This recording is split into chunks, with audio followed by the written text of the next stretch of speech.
WWE ব্যাকল্যাশের দুইটা ম্যাচের বিষয়ে কথা বলা দরকার। একটা হলো ব্রন ব্রেকার ভার্সেস সেথ রলিন্সের মধ্যকার ম্যাচটা, আরেকটা ম্যাচ হলো রোমান রেঞ্জ বনাম জ্যাকব ফাতুর মধ্যকার ম্যাচটা। দুইটা ম্যাচের একটা পয়েন্টে দারুণ মিল আছে, সেটা হলো জেনারেশনের মিল। রোমান রেঞ্জ এবং সেথ রলিন্স হলো একই সময়ের তারকা, আর অপরদিকে জ্যাকব ফাতু এবং ব্রন ব্রেকার এই দুইজন হলো এক সময়ের তারকা। আর ম্যাচের মধ্যে বর্তমান জেনারেশনের দুই তারকাকে এত ব্যাপক ডমিনেন্ট হিসাবে দেখানো হয়েছে, যেটা ম্যাচগুলোকে অস্থির লেভেলে নিয়ে গেছে।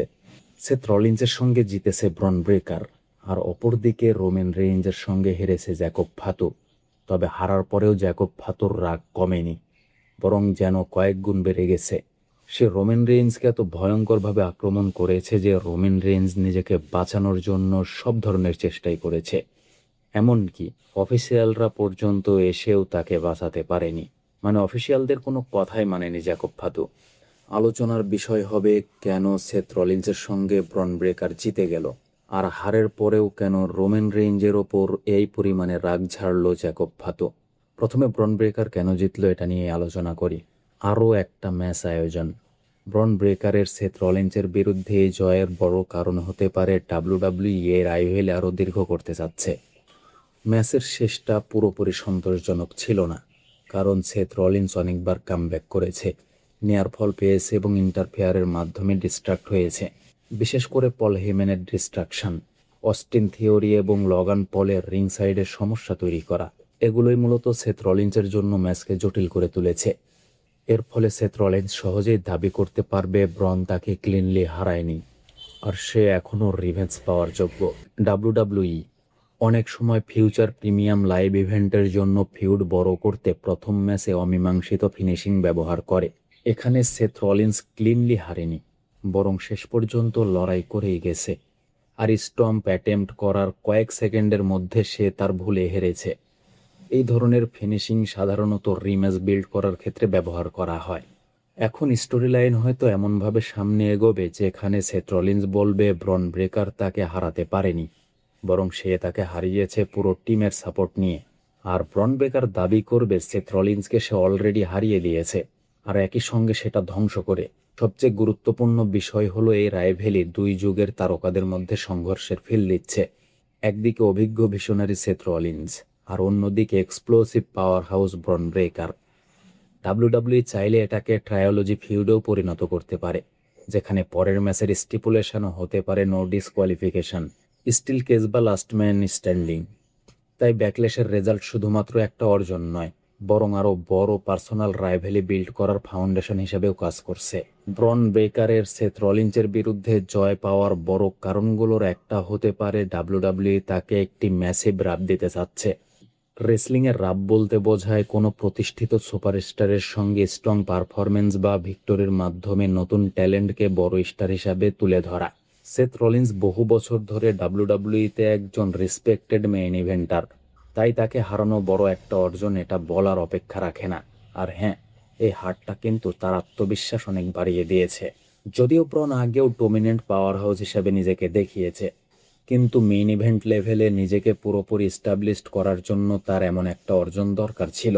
ব্যাকল্যাশে ডাব্লিউডাব্লিউই তাকে শুধু জিতায়নি, বরং পুরো ম্যাচে তাকে অপ্রতিরোধ্য হিসাবে সামনে এনেছে।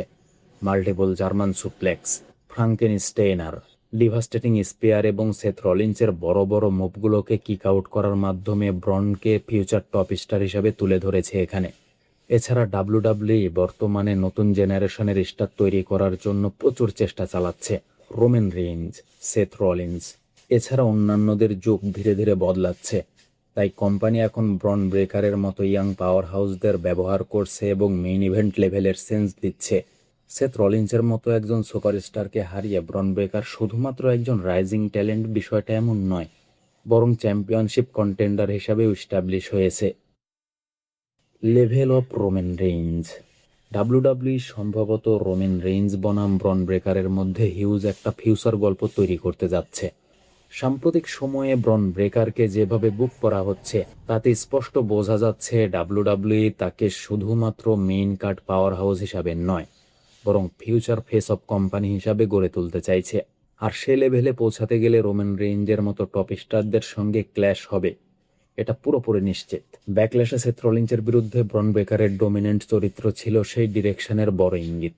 ডাব্লিউডাব্লিউই সাধারণত ফিউচার মেইন ইভেন্ট রাইভেলি বিল্ড করার আগে রাইজিং স্টারকে প্রতিষ্ঠিত তারকার বিরুদ্ধে স্ট্রং দেখায়। ব্রন এখন একের পর এক স্পেয়ার, ব্রুটাল সুপ্লেক্স এবং এক্সপ্লোসিভ ইনরিং স্কিল দিয়ে নিজেকে মনস্টার হিসেবে তুলে ধরছে। আরেকটি গুরুত্বপূর্ণ বিষয় হলো পল হেইম্যান কানেকশন। হেইম্যান বর্তমানে ব্রন বেকারের পাশে থাকায় ফ্যানরা ধারণা করছে যে ডাব্লিউডাব্লিউই এমনভাবে এক স্টোরি লাইন সাজাচ্ছে যাতে ভবিষ্যতে রোমেন এবং ব্রন বেকারের মধ্যে পাওয়ার স্ট্রাগল তৈরি হয়। রোমেন দীর্ঘদিন কোম্পানিতে ট্রাইবল চিফ এবং ডমিনেন্ট ফোর্স ছিল, কিন্তু এখন ব্রনকে কোম্পানির অপ্রতিরোধ্য আলফা হিসেবে পুশ করা হচ্ছে। ফলে ভবিষ্যৎ স্টোরি লাইন এমন হতে পারে যেখানে রোমেন নিজের থ্রোন ডিফেন্ড করতে চাইবে, আর ব্রন ব্রেকার প্রমাণ করতে চাইবে নতুন যুগের সূচনা হয়েছে এবং পুরাতনদের ছাইগা ছাড়তে হবে। যদি ডাব্লিউডাব্লিউই এই ফিউড পূর্ণ করে, তাহলে সেটা হতে পারে নতুন ভার্সেস পুরাতন টাইপের ব্লকবাস্টার রাইভেলি, যেখানে রোমেন রেঞ্জের অরা এবং এক্সপিরিয়েন্সের বিপরীতে থাকবে ব্রন ব্রেকারের র অ্যাগ্রেশন এবং এক্সপ্লোসিভ পাওয়ার। অনেক ফ্যান ইতিমধ্যে এটাকে ফিউচার রেসেমিনিয়া লেভেল ফিউড হিসেবেও দেখছে। Next Brock Lesnar. অনেক ফ্যান এবং অ্যানালিস্ট এখন ব্রন ব্রেকারকে দ্য নেক্সট ব্রক লেজনার হিসাবে কল্পনা করা শুরু করেছে। সবচেয়ে বড় কারণ হলো ব্রকের অপ্রতিরোধ্য ক্যারেক্টার, দানবীয় শক্তি এবং intense presentation.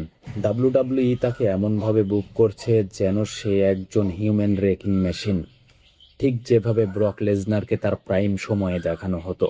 ব্রনের spare, German Suplex, র ইন্টেন্সিটি অনেকটা ব্রক লেজনারের আর্লি ডাব্লিউডাব্লিউই রানের কথা মনে করিয়ে দেয়। ব্যাকল্যাশে সেথ রলিন্সের বিরুদ্ধে ম্যাচেও দেখা গেছে ব্রন পুরো ম্যাচ জুড়ে ডোমিনেশন বজায় রেখেছে এবং সেথ রলিন্সের কাছে কোনোভাবে হার মানছে না। আর অডিয়েন্স কিন্তু তার এই শক্তিশালী রূপকে খুব ভালোভাবে গ্রহণ করেছে, বিশেষ করে তার স্পিড এবং হেভিওয়েট রেসলার হয়েও অস্বাভাবিক মুভ, যা ব্রক লেজনারের অন্যতম সিগনেচার ছিল।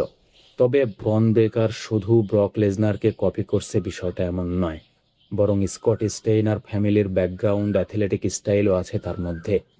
তার মধ্যে স্টেইনার পরিবার মানে তার পরিবারের রেসলিং স্টাইলও আছে, যার কারণে সে ফ্রাঙ্কেন স্টেইনারের মতো হাই রিস্ক মুভও করতে পারে। ডাব্লিউডাব্লিউ সম্ভবত এমন একজন মনস্টার তৈরি করছে যার মধ্যে ব্রক লেজনারের ডোমিনেন্স এবং স্টেইনার ফ্যামিলির এক্সক্লুসিভনেস দুটাই বিদ্যমান। সবচেয়ে গুরুত্বপূর্ণ বিষয় হলো ডাব্লিউডাব্লিউ বর্তমানে ব্রন ব্রেকারকে যেভাবে প্রোটেক্ট এবং পুশ করছে, তাতে বোঝা যাচ্ছে কোম্পানি তাকে ফিউচার টপ অ্যাট্রাকশন হিসেবেই দেখছে। যদি এই মোমেন্টাম বজায় থাকে, তাহলে ব্রন ব্রেকার সত্যিই ডাব্লিউডাব্লিউই এর নেক্সট আনস্টপেবল অ্যাট্রাকশন হয়ে উঠতে পারে, ঠিক যেমন একসময় ব্রক লেজনার ছিলেন। এবার কথা বলি সামোয়ানদের বিষয়ে। এই ম্যাচে রোমেন রেইন্স শুধুমাত্র নিজেকে বাঁচিয়ে চলেছে, কেননা ফাতু এক প্রকার ধ্বংসযজ্ঞই চালিয়েছে এই ম্যাচটাতে। তবে কথা হবে ম্যাচের পরবর্তীতে রোমেন রেইন্সকে আক্রমণের বিষয় নিয়ে। রোমেন রেইন্সের বিজয়কে আনফেয়ার মনে করা এটা একটা কারণ। জ্যাকব ফাতু মনে করেছিল সে পুরো ম্যাচ জুড়ে রোমেন রেইন্সের ওপর ফিজিক্যালি ধ্বংসযজ্ঞ চালিয়েছে। কমেন্টারি টেবিলে power bomb, repeat hip attacks, Tongan death grip এবং মাইটি মনসার্ট সবকিছু ব্যবহার করেও শেষ পর্যন্ত রোমেন ম্যাচটা জিতে যায়। বিশেষ করে রোমেন রেইন্সের শেষের মুভগুলো জ্যাকব ফাতুর কাছে ডিসরেসপেক্টফুল মনে হয়েছে। তাই ম্যাচ শেষে অ্যাটাক করে ফাতু এজেন্সিয়ালি বলতে চেয়েছে, তুমি আমাকে ক্লিনলি বিট করনি। বারবার ডেথ গ্রিপ অ্যাপ্লাই করার মাধ্যমে সে রোমেন রেইন্সের বিজয়কে চ্যালেঞ্জ করেছে এবং দেখাতে চেয়েছে আসল ডোমিনেন্ট ফোর্স আসলে সেই ট্রাইবল চিপ পাওয়ার স্ট্রাগল শুরু হওয়া। পুরো ব্লাড লাইন ইউনিভার্সে বহু বছর ধরে রোমেন রেইন্স ছিল একমাত্র অ্যাবসোলিউট লিডার, কিন্তু এখন জ্যাকব ফাতু নিজেকে শুধু ফলোয়ার হিসাবে দেখতে রাজি নয়। ম্যাচের পরে রোমেন রেইন্সের ওপর দাঁড়িয়ে ডাব্লিউডাব্লিউই ওয়ার্ল্ড টাইটেল হাতে তার পোস্ট দেওয়া ছিল একটা নতুন সংকেত। এটা অনেকটাই থ্রোন ক্লেইম করার মতো দেখাচ্ছে।